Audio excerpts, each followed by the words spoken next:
This video will be about responding to a video on a new organ channel called the Organ Loft, and it's the title of the video is called Number 17 Aims for 2023. And this new channel, it's very interesting to me, is run by a fellow by the name of Andrew Ellis.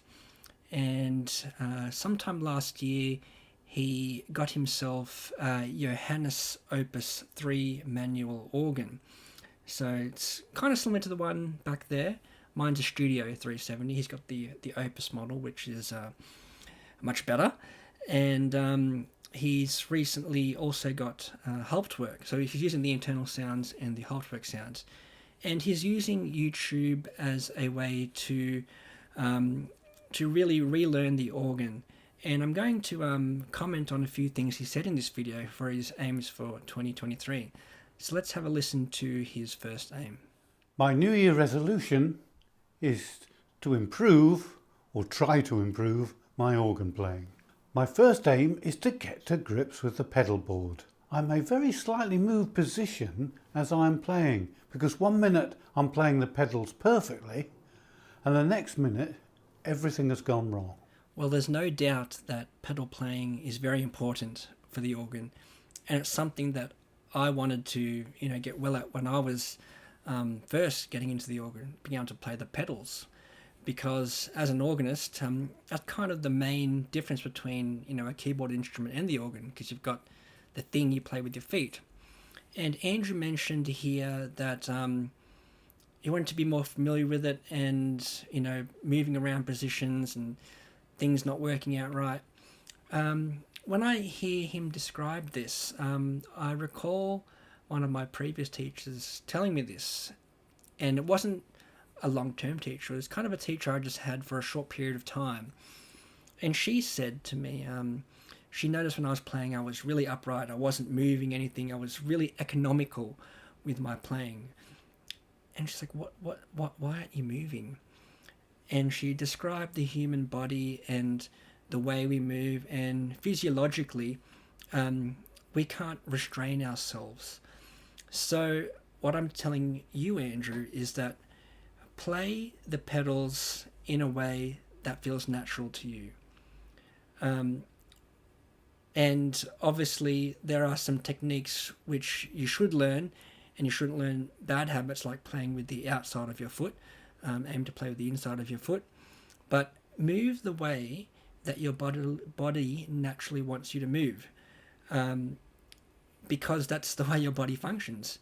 And when I heard this and I adapted this into my playing, I realized that things just became more natural for me, as funny as that sounds. And I always used to be so adamant that I had to use heels, heel toe, heel toe, heel toe.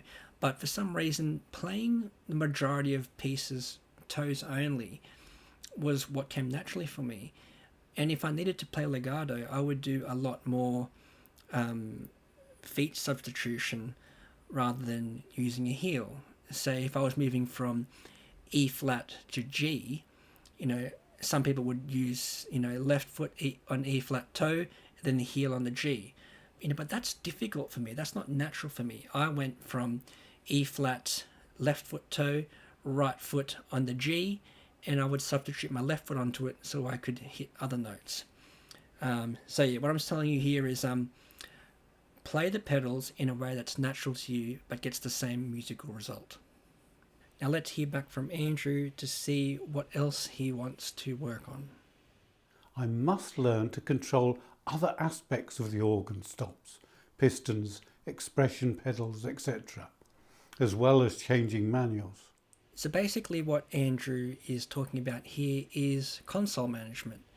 And he's right, console management is quite an important part of organ playing.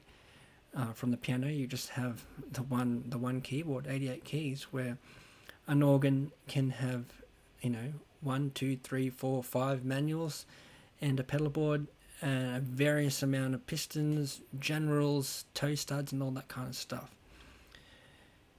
And again, my thoughts and answer to this question is every organ is going to be different. So, I mean, if you're going to be doing service playing, well, yes, console management is quite a big thing, especially with using the divisionals, using generals and switching manuals and all that kind of stuff. So yes, do practice changing manuals and changing pistons and all that kind of stuff. What advice I can offer here is to not freak out when you have to perform some sort of console management. Yes, there is, you might feel that there's a rush to do something, to jump between manuals, for example. But it's actually much more musical to change manuals in a clean way and in a way that's graceful. For example, the Dorian toccata that goes da da da da da da da. That's constantly changing manuals, right? Yes, it requires nimble manual changes, but make your movements part of the whole musical aspect of your playing, not just kind of shifting your hell hand down and snagging the key on the way down or snagging the key on the way up. If you're changing registrations in a hymn, make your piston playing part of it, not just you have to push a button. I guess what I'm trying to say is make it as natural as possible, make it graceful, and there's actually no need to rush. There's actually more time than you think there is.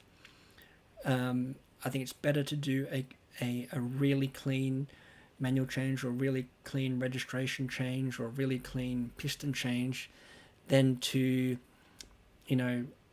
push it and you didn't push it in all the way, or you kind of snagged something else or pushed the wrong piston. Just take your time, especially in the very beginning.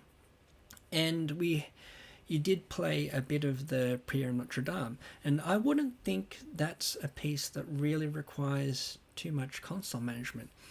I recommend you really look at that score, because in French Romantic music, they are really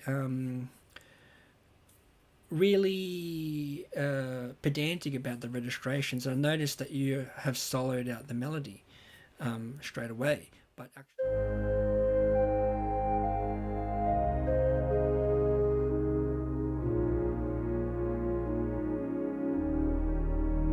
actually in the most original scores, that's just all on the swell strings. And I actually don't recall really any registration changes in that, especially on a three manual instrument which you have.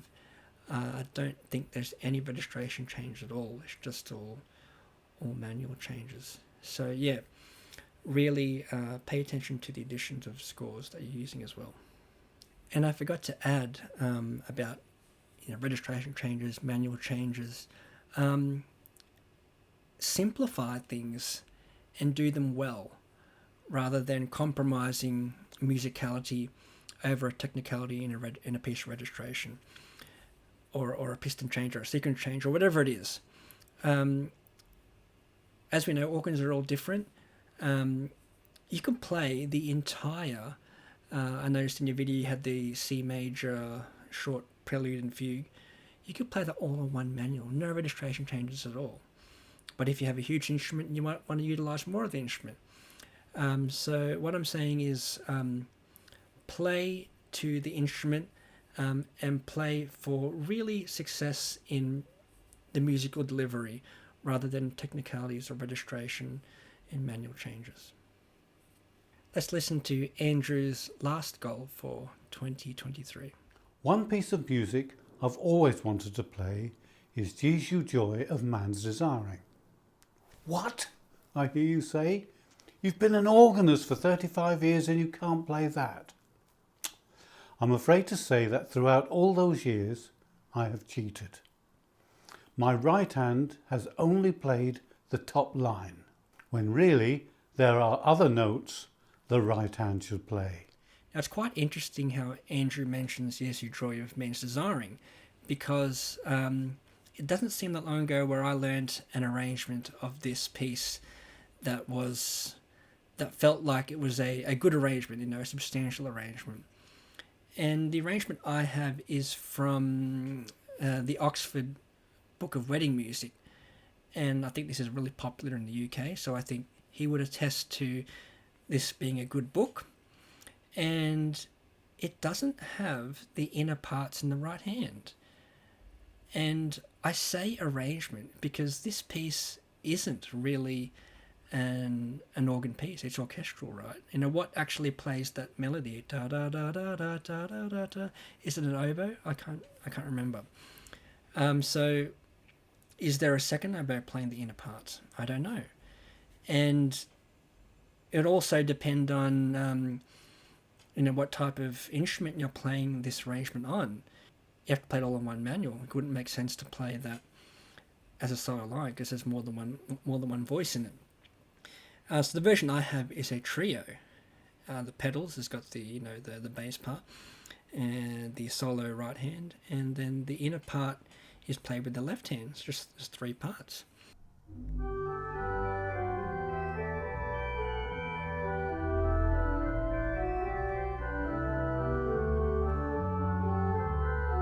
And when the chorale comes in, it's on a different manual. It chords in the left hand, I think. And there's all the other arrangements just for manuals only. So if you're playing at a place which doesn't have pedals, I can play this as well. With just the left hand doing the bass and the right hand melody. The arrangement you have is an arrangement. It's not original. So we shouldn't really be too pedantic about what's the best version, because I prefer my version over that version, to be completely honest. But if that's what you want to learn, then that's fine. It's a good goal to have. I actually do know that arrangement, and I know what I'm going to say next is quite controversial. And if it's an arrangement or it's not really an organ piece, well, I kind of play these pieces in a way that's doable and gets a musical result, and to make it easy, because it's a transcription. It's not written for the organ. If I was playing a piece of Dupre or de Rufflet, I don't really play any of those composers, but what I'm saying is that you have to really play all the notes in that, as written. But this is an arrangement, so, and that's just one piece. And I can actually recall a discussion about this, and I recorded sometime last year the hornpipe by Handel from Water Music.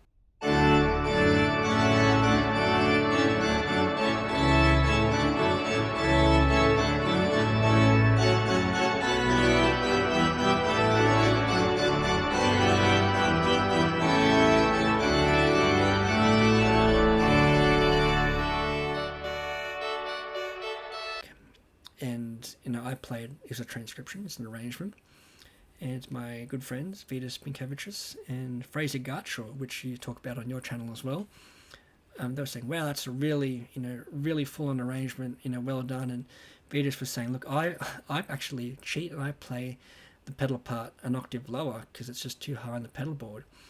And Fraser was saying, oh, look, I simplify some things in that as well. But I played the arrangement exactly as written, and I learnt this piece ages ago, before I realized that it's an arrangement, it's a transcription, unless it's like a well-known transcription like the Saint-Saëns Danse Macabre by, who's the famous arranger of that? W.T. Best? Is W.T. Best? I'm not sure. But what I'm saying is that most of the time these pieces are going to be played for weddings or funerals, and someone in the congregation is not going to be like, oh, Andrew, you played the arrangement that didn't have those inner parts in the right hand.